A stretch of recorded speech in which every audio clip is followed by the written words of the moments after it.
दोस्तों,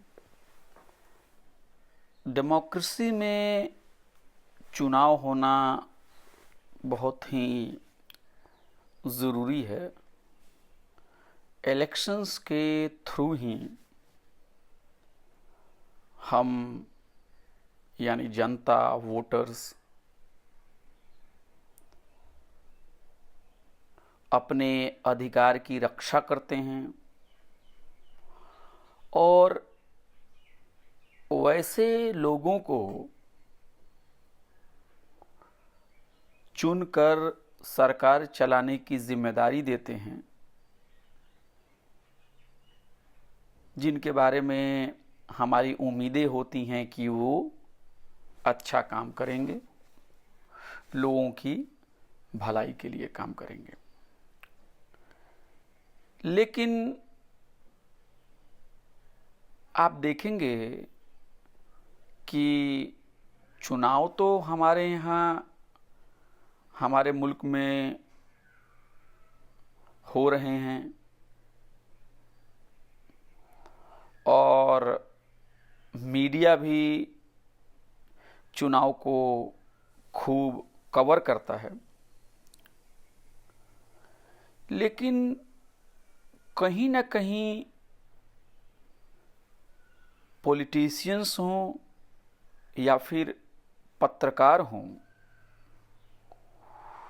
वो चुनाव या लोकतंत्र की जो मूल बातें हैं, जो उसका स्पिरिट है, जो जज्बा है, उसको टच नहीं करते हैं। कोई अगर टच भी करता है तो फिर उसे पब्लिक डिबेट में तवज्जो नहीं दी जाती है, क्योंकि मीडिया और मुख्य धारे की जो पार्टियां हैं वो किनके कंट्रोल में हैं वो आप मुझसे बेहतर जानते हैं। कई राज्यों में फिर चुनाव होने वाले हैं और इस बीच जब मैं चुनाव से संबंधित जब मैं नेताओं के बयानात या मीडिया के कवरेज को देखता हूं तो मुझे कई बार काफ़ी दुख होता है कि वंचितों के जो सवाल हैं, जो हाशिए के लोगों के सवाल हैं, जो कमज़ोर दबे कुचले लोगों के सवाल है, जो दलितों के, आदिवासियों के, अल्पसंख्यकों के, पिछड़ों के, महिलाओं के, किसानों के, मजदूरों के जो सवाल हैं, वो सवाल उस तरह से आ नहीं पाते हैं। और जो आ रहे हैं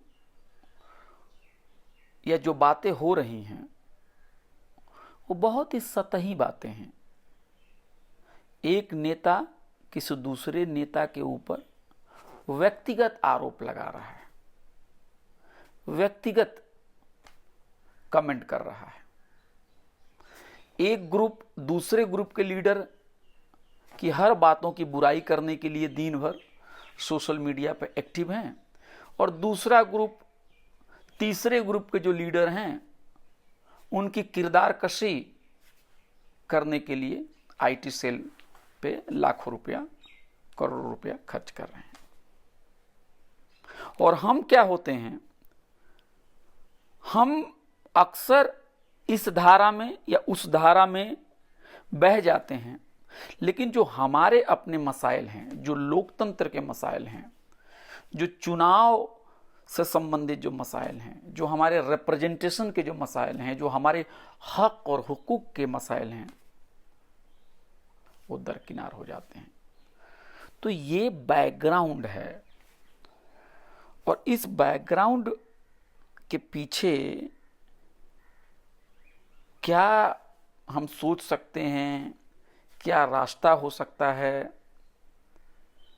तो हमें अपने जो नायक हैं उनके पास जाना होगा, उनका दरवाज़ा खटखटाना होगा, उनके कदमों में बैठना होगा और उनसे पूछना पड़ेगा कि आप कुछ बताइए इस मुश्किल तरीन जो हालात हैं उससे कैसे निकला जाए। इसी जुस्तजू में मैंने डॉक्टर बी आर अम्बेडकर, बाबा साहब अम्बेडकर की 1919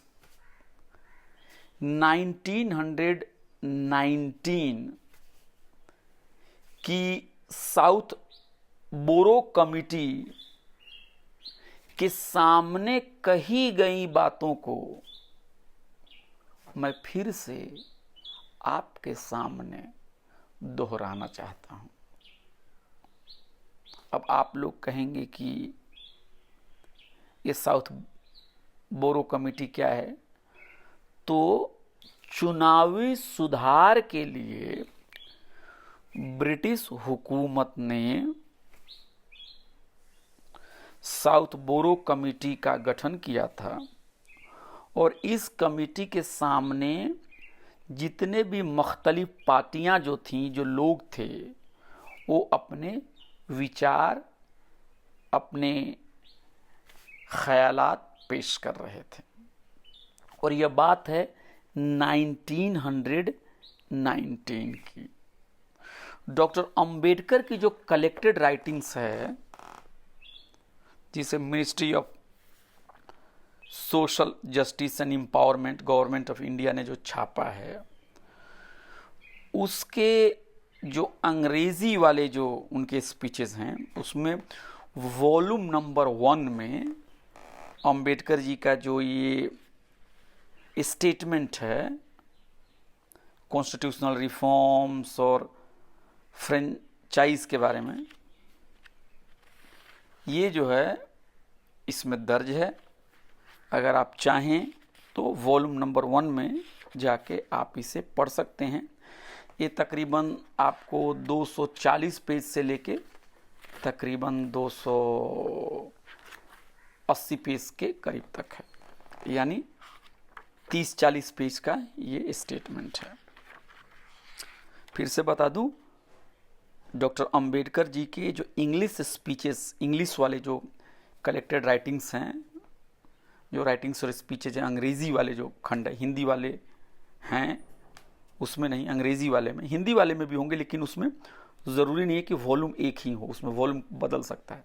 जो इंग्लिश वाले के सहारे से मैं आपसे बात कर रहा हूँ, इसमें आपको वॉल्यूम नंबर 1 में तकरीबन 240 पेज से 280 पेज के बीच में ये उनके स्टेटमेंट लगा हुआ है।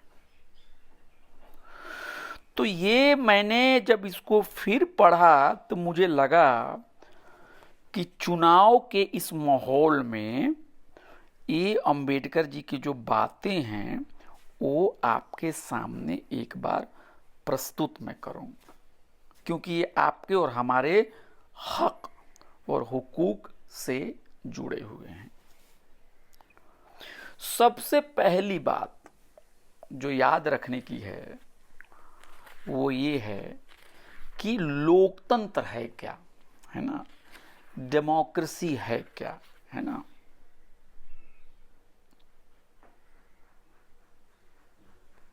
पॉपुलर गवर्नमेंट है क्या? अगर हम लोकतंत्र को पॉपुलर गवर्नमेंट मान लें, जनता की सरकार मान लें, तो पॉपुलर गवर्नमेंट या लोकतंत्र है क्या? तो जो भी हमारे सामने जो एक डेफिनेशन जो सबसे पहले हमारे जहन में आता है वो ये है कि पॉपुलर गवर्नमेंट, अंबेडकर जी ने तो शब्द इस्तेमाल किए पॉपुलर गवर्नमेंट, मैं उसके लिए डेमोक्रेसी इस्तेमाल कर लेता हूं। पॉपुलर गवर्नमेंट / डेमोक्रेसी, ये सरकार जो है ये जनता के लिए काम करती ये जनता के लिए सरकार है ना। पहले मान लीजिए कि जो ऑथोरिटेरियन रिजीम था वो एक व्यक्ति और एक पार्टी जो है उन्होंने जो तय कर लिया वही होता था, उनके हितों को ध्यान में रखकर काम होता था। जो राजशाही पहले थी, राजतंत्र था, उसमें भी राजा, उनके परिवार और उनके मंत्री, उनके संतरी, उनके वजीर ने जो फैसला कर लिया, जो उनको सही लगा, वही मुल्क और देश के लिए सही है। और अक्सर ये देखा जाता था कि राजा का बेटा, बादशाह का बेटा ही बादशाह बनता था।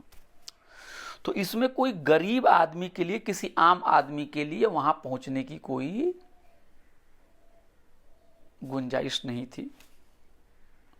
और ये अक्सर अपने भलाई के लिए काम करते थे। लेकिन जब पॉपुलर गवर्नमेंट आई, जब रिपब्लिकन सिस्टम आया, जब थोड़ा थोड़ा चुनाव का सुधार होने लगा और कुछ लोग वोट डालने लगे, पहले वोट डालने का अधिकार उन्हीं को था जिनके पास प्रॉपर्टी और संपत्ति थी। तो जब अंबेडकर जी ये बात कर रहे हैं 1919 और 20 के करीब में, उस समय भी संपत्ति जो था वो बहुत बड़ा फैक्टर था कि किसे वोटिंग के अधिकार मिलेंगे और किसे नहीं मिलेंगे। आज की तरह नहीं है कि यूनिवर्सल फ्रेंचाइज है, आपको सबको वोट देने का अधिकार है, सबको एक ही वोट है। पहले ऐसा नहीं था। तो जो भी पॉपुलर गवर्नमेंट इमर्ज कर रहा था 19वीं सदी में या 20वीं सदी में, तो उस समय आर्गुमेंट यही दिया जा रहा है कि ये जनता के लिए काम करने वाली सरकार है ना। Popular government is the government working for people. ठीक है। अंबेडकर जी ने इस डेफिनेशंस को रिजेक्ट नहीं किया है। कहा हाँ भाई, हम आपकी बातों को तस्लीम करते हैं कि ये जो सरकार जो है ये जनता के भलाई के लिए होनी चाहिए, जनता के काम करने के लिए होना चाहिए, जनता के दुख दर्द को हल करने वाली सरकार होनी चाहिए। ये किसी की मनमानी नहीं चलेगी, किसी एक व्यक्ति की, किसी एक परिवार की, किसी एक खानदान की, किसी एक दल की या कुछ महान व्यक्तियों के समूह की। नहीं, आपको जनता के भलाई के लिए काम करना होगा। लेकिन अंबेडकर जी सिर्फ पॉपुलर गवर्नमेंट का मतलब गवर्नमेंट फॉर पीपल कह के ही रुक नहीं गए। याद रखिए, पॉपुलर गवर्नमेंट आज के दौर में जिसे हम डेमोक्रेसी कह सकते हैं, यानी डेमोक्रेसी का मतलब जरूर ये बात है कि जनता के काम करने के लिए हो। डेमोक्रेसी वही है जो जनता के लिए काम करे। ठीक है। अंबेडकर जी ने कहा कि एक्सेप्टेड, मैं इसमें, मेरी कोई इसमें दो राय नहीं है। लेकिन अंबेडकर जी एक और चीज कह रहे हैं कि सिर्फ फॉर द पीपल कहने से काम नहीं चलेगा, गवर्नमेंट फॉर द पीपल कहने से काम नहीं चलेगा, बल्कि गवर्नमेंट बाय द पीपल भी कहना होगा आपको। गवर्नमेंट बाय द पीपल का भी प्रावधान आपको रखना पड़ेगा। तो ये डिफरेंशिएट कर रहे हैं। देखिए, डेमोक्रेसी का मतलब गवर्नमेंट फॉर द पीपल कह रहे, ठीक है, बहुत अच्छी बात है, हम मानते हैं कि लोकतंत्र में या किसी पॉपुलर गवर्नमेंट में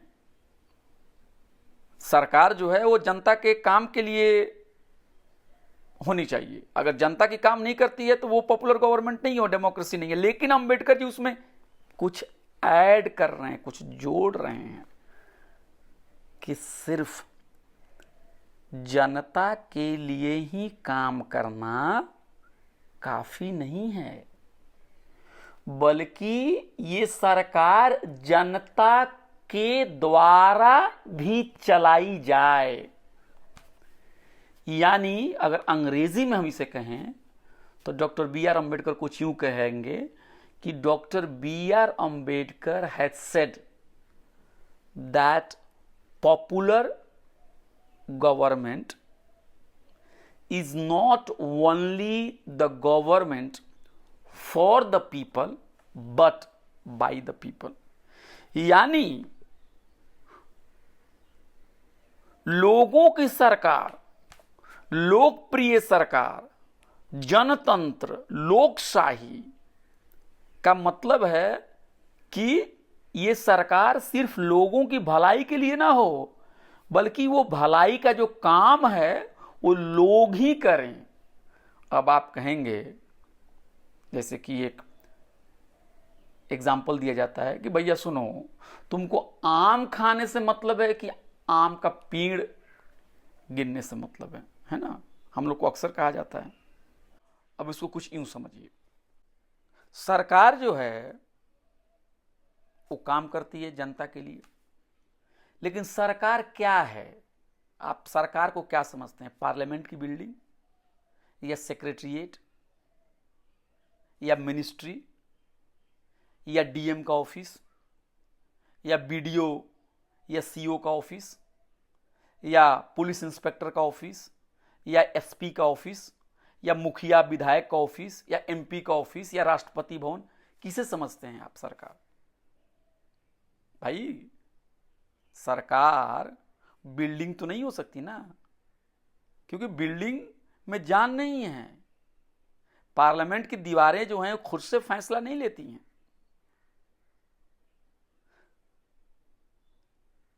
जो सरकारी खजाना है वो खुद से हवा में उड़ के किसी के जेब में नहीं जा सकता है। गरीबों के जेब में वो पैसा नहीं जा सकता है। गोदाम में रखा हुआ अनाज यूं ही उड़ के गरीबों की थाली में नहीं जा सकता है। शिक्षा विभाग के जो स्कीम्स हैं, वो जो फाइल्स हैं, वो ऐसे ही हवा में उड़ के किसी विश्वविद्यालय, किसी कॉलेज में नहीं जा सकते हैं और किसी बच्चे को मदद कर सकते हैं। इनफैक्ट सरकार जो होती है वो इंसान द्वारा चलाई जाती है, आदमी चलाता है उसे, है ना? पार्लियामेंट में बैठा हुआ इंसान हो, राष्ट्रपति भवन में बैठा हुआ इंसान हो, या फिर सेक्रेटरिएट में बैठा हुआ कोई हो, सब इंसान ही चलाते हैं। फाइल नहीं चलाती है देश को, बिल्डिंगें नहीं चलाती, कुर्सियां नहीं चलाते, कुर्सी पे बैठने वाला इंसान चलाता है। तो कुर्सी पे बैठने वाला जो इंसान है वो इंसान है ना भाई, वो तो आदमी है। तो वो आदमी किसी न किसी समाज, किसी न किसी जाति, किसी न किसी धर्म, किसी न किसी लिंग में पैदा हुआ है, किसी न किसी क्षेत्र में पैदा हुआ है, किसी न किसी विशेष भाषा को बोलता है। एक भाषा को बोलता है, एक भाषा को समझता है, और बाकी भाषा को नहीं समझता है। वो उसके कुछ अपने टेस्ट हैं, उसके कुछ अपने विचार हैं। तो जब कुर्सी पे कोई इंसान बैठता है तो वो फैसले लेता है मुल्क की भलाई के लिए। तो जो मुल्क की भलाई के लिए जो फैसले लिए जाते हैं, जो पॉलिसियां बनती हैं, उसमें बहुत बड़ा रोल है कि कौन व्यक्ति उस कुर्सी पर बैठा हुआ है। उस व्यक्ति की आइडेंटिटी का बहुत बड़ा रोल है। अब एक मिसाल के तौर पे एक बात देखिए, एक महिला हो, वो महिला रात में बस से उतरी, अपने घर जा रही थी, लेकिन बस स्टैंड से बाहर निकलने के बाद जैसे ही वो ऑटो ढूंढ रही हैं, कोई उनके साथ बदतमीजी, बदसलूकी कर रहा है। फिर वो दौड़ के बगल के पुलिस थाने में गई, और जब पुलिस थाने में पहुंचती हैं तो वहाँ कोई पुलिस का जो हेड है वो कोई मर्द बैठा हुआ है। उनके बीच में क्या कन्वर्सेशन होता है, वो जाके महिला जो है, पीड़िता हैं, बोलती हैं कि मैं बस स्टैंड से 11 बजे उतरी, ऑफिस में एक आज ज़्यादा काम था, और फिर बस स्टैंड के पास कुछ लोग मेरे साथ बदसलूकी करने लगे, आप चलिए उनको पकड़ लीजिए, उनको सजा दे दीजिए। तो जो मेल पुलिस इंस्पेक्टर है, ये मुमकिन है, ये कहानियां जो हैं, ये बातें जो हैं, ये मैं आपको एक फिक्शन के तौर पे बता रहा हूं, लेकिन ये फिक्शन जो है, इसके अंदर में ट्रूथ है, ये ट्रूथफुल फिक्शन है। तो वो पुलिस का जो इंस्पेक्टर है, जो एक मेल है, जो एक पुरुष है, जो एक मर्द है, वो यूं बोल सकता है, मैडम रात को मत ड्यूटी किया करो आप, हम इसकी गारंटी नहीं लेंगे। आप ऑफिस से आती हो, किस तरह के आप लिबास पहनी हो, है ना, जाओ जाओ घर जाओ, हम कुछ नहीं कर सकते हैं। 8 बजे के बाद मत निकला करो और इस तरह के ड्रेस मत पहना करो। फिर महिला कहती है, ड्रेस जो है मैंने अपने जेब से खरीदी है, मैं पहनती हूं, आप उस पर क्यों कमेंट करते हैं? आपका काम है लॉ एंड ऑर्डर को बना के रखना। तो मर्द क्या बोलता है, जो पुलिस इंस्पेक्टर है, बहस नहीं, जाओ जाओ जाओ जाओ, हाँ देख लेंगे देख लेंगे देख लेंगे। यानी वो जो मर्द पुलिस इंस्पेक्टर है वो कुछ नहीं करता है। अब इसको इमेजिन कीजिए, किसी और दिन किसी और औरत के साथ छेड़छाड़ की कोशिश उसी बस स्टैंड के पास होती है, और वहां पे एक दूसरे पुलिस थाने में जाती हैं, और वहां पे क्या है कि एक महिला उस पुलिस थाने की इंचार्ज हैं, और महिला उठ के कहती हैं, जैसे उनको देखती हैं, क्या हुआ बहन, क्यों परेशान हो, पानी पियो, बैठो, अच्छा अच्छा, ऐसी बातें हैं, किसी ने आपके साथ बुरा किया, 1 मिनट मैं देखती हूं उनके साथ, आप फिक्र मत करो, आप बैठो यहां पे, आपके साथ कुछ नहीं होगा, हम ठीक करते हैं उनको। तो आप देखते हैं कि एक महिला पुलिस इंस्पेक्टर जो है, उसका बिहेवियर, उसका अप्रोच एक मर्द पुलिस इंस्पेक्टर से कैसे अलग हो जाता है। तो अंबेडकर जी अपनी पूरी लेखनी में इसी बात को इंकित कर रहे हैं, इसी बात को रेखांकित कर रहे हैं, इसी बात को बार बार अंडरस्कोर कर रहे हैं कि अच्छा कानून अपने आप में इस बात की गारंटी नहीं देता है कि आपको न्याय मिलेगा, वंचितों को न्याय मिलेगा।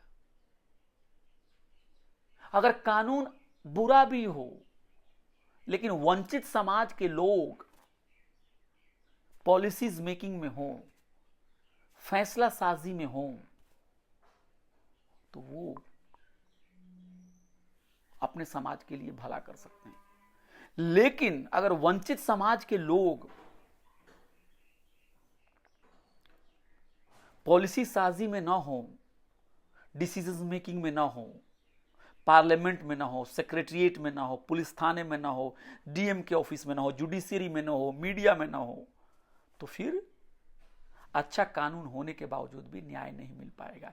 यानी यहां पे अंबेडकर जी की जो लेखनी में व्यक्ति का जो सोशल आइडेंटिटी है वो बहुत हद तक डिटरमाइन करता है कि आप किस तरह के फैसले लेंगे, क्योंकि भारत में जातिगत पूर्वाग्रह पाया जाता है। हम किसी जाति में पैदा होते हैं और हमको लगता है कि वही जाति महान है, यानी हम अपने स्वार्थ, अपने परिवार के स्वार्थ और अपनी जाति के स्वार्थ से ज्यादा दूर नहीं देख पाते हैं। इसलिए अंबेडकर जी कह रहे हैं कि जब तक वंचित तबके के समूह से, जब तक दलित, माइनॉरिटी, आदिवासी, महिला, किसान, मजदूर, उनके समूह के लोग अगर डिसीजन मेकिंग में नहीं होंगे, तब तक फैसला गरीबों के हक में नहीं होगा, क्योंकि उनको अपना दर्द मालूम है, अपने समाज का दर्द मालूम है। जो दूसरे समाज से आते हैं उनको दूसरे समाज का ना तो दर्द मालूम है और ना उनके दिलों में कोई हमदर्दी है। इसलिए अंबेडकर जी कह रहे हैं कि अगर हमको एक कामयाब जमहूरियत की तरफ बढ़ना है, अगर हमको वाकई में एक बेहतरीन गवर्नमेंट को बनाना है, तो इसमें सिर्फ इतने से काम नहीं चलेगा कि आप कह दें कि ये सरकार तो गरीबों के लिए काम कर रही है, ये सरकार तो वंचितों के लिए काम कर रही है, ये सरकार तो देश के लिए काम कर रही है। अंबेडकर जी कहेंगे ठीक है, लेकिन इस सरकार को चलाने वाले कौन लोग हैं? इस सरकार को चलाने वाले लोगों में जब तक वंचित समाज के लोग नहीं होंगे तब तक न्याय नहीं मिलेगा। और यही बात कहीं ना कहीं महात्मा गांधी और राष्ट्रीय आंदोलन के लीडर भी अंग्रेजों के सामने कह रहे थे। महात्मा गांधी की किताब जो है हिंद स्वराज, अगर आप उसको पढ़िएगा तो उसमें एक जगह गांधी जी कह रहे हैं कि अंग्रेजों से मुखातब होकर कह रहे हैं कि देखो भैया, आप कितना भी बेहतर सरकार चला लो, आप कहते हो ना कि आप इंडियन को सिखला रहे हो, उनको सभ्य बना रहे हो, इंडियंस के लिए आप बहुत बेहतरीन सरकार प्रदान कर रहे हो, आप इंडियंस की भलाई के लिए यहाँ पे आए हो, आप एजुकेशन फैला रहे हो, आप डेवलपमेंट कर रहे हो। गांधी जी कह रहे हैं भैया माफ कर दीजिए, हमें आपकी भलाई नहीं चाहिए, हमें आपका बेस्ट गवर्नमेंट नहीं चाहिए। आप अगर बेहतरीन शासन भी करते हैं लेकिन आप हमारे नहीं हैं, हमें आपका शासन नहीं चाहिए। हमें अपने लोगों का शासन चाहिए, हमें स्वराज चाहिए, चाहे वो स्वराज अराजकता पर ही क्यों नहीं आधारित हो। यानी हमें स्वराज पर आधारित रूल चाहिए, उसमें जितनी भी गड़बड़ियां हो, एनार्की भी अगर उसके अंदर में आ जाए, अराजकता भी आ जाए उसके अंदर में, तब भी ठीक है, हम देख लेंगे, उसे हम ठीक कर लेंगे। लेकिन आप कृपया करके महाशय कॉलोनियल मास्टर, आप हमें बेस्ट रूल मत सिखलाइए, आप हमें बेस्ट रूल मत सिखलाइए, मुझ दीजिए, मुझ पर इतनी बड़ी कृपा मत कीजिए। तो देखिएगा कि जो राष्ट्रवादी जो लीडर हैं वो अंग्रेजों के सामने जब बात करें तो इसी लॉजिक की बात कर रहे हैं, स्वराज की बात कर रहे हैं, है ना। लेकिन एक दिलचस्प बात यह है कि जब राष्ट्रवादी लीडरों के सामने दलित और बहुजन इंटेलेक्चुअल अपने समाज के स्वराज की बात करते हैं तो कहते नहीं नहीं, ये मुल्क कमजोर हो जाएगा। ये बातें मत कीजिए, अभी राजनीति अधिकार लेने दीजिए, अभी राजनीति स्वतंत्रता लेने दीजिए। आप लोग अभी दलितों की बातें और आदिवासियों की बातें ना कीजिए, भारतीयता की बात कीजिए। यही बात कहीं ना कहीं आप देखेंगे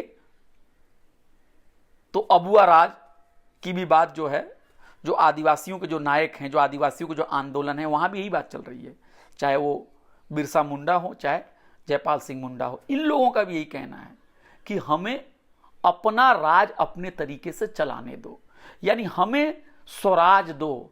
आदिवासी अपने स्वराज की बात कर रहे हैं तो राष्ट्रवादी जो लीडर हैं वो कंफर्टेबल नहीं है, वो उस सवाल को दबा रहे हैं।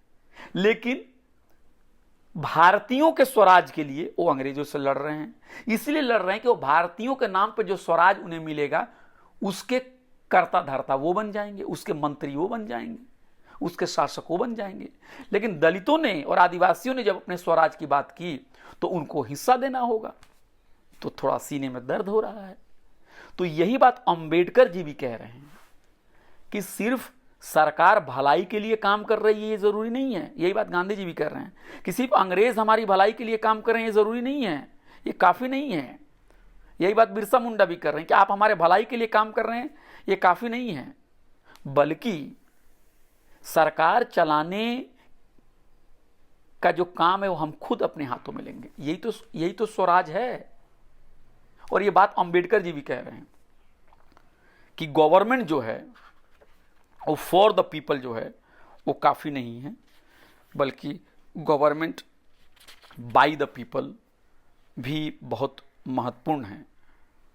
और मुझे लगता है कि यही जिस्ट है अंबेडकर जी का जो ये लेख है, अंबेडकर जी का जो स्टेटमेंट है कि वो बार बार इस पूरे अपने स्पीच में, अपने स्टेटमेंट में यही कह रहे हैं कि दलितों, आदिवासियों, पिछड़ों, कमज़ोरों को उनका हक मिलना चाहिए, उनका अपनी नुमाइंदगी मिलनी चाहिए, क्योंकि जातिगत समाज जो हैं उसके अंदर में प्रिजुडिस हैं, जातिगत समाज के अंदर में आपको पूर्वाग्रह है।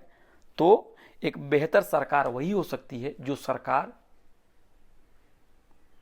वंचितों को समुचित भागीदारी दे।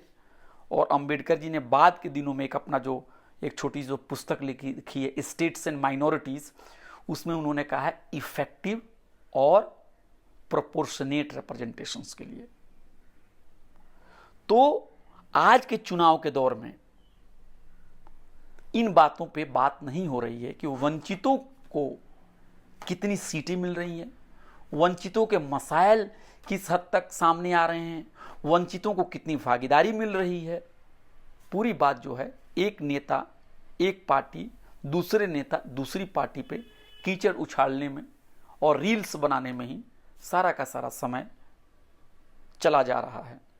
अंबेडकर जी बार बार कहते थे कि हमें प्रोपोर्शनेट यानी आबादी के तनासुब में, आबादी के मुताबिक हमें रिप्रेजेंटेशन मिलना चाहिए और इफेक्टिव रिप्रेजेंटेशन मिलना चाहिए। यानी सिर्फ टोकनिज्म ही नहीं होना चाहिए, असरदार भी होना चाहिए।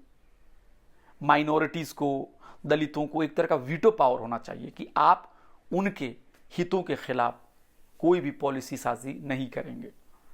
तो मुझे लगता है कि आज चुनाव के कॉन्टेक्स्ट में अंबेडकर जी की ये बातें काफ़ी महत्वपूर्ण हैं।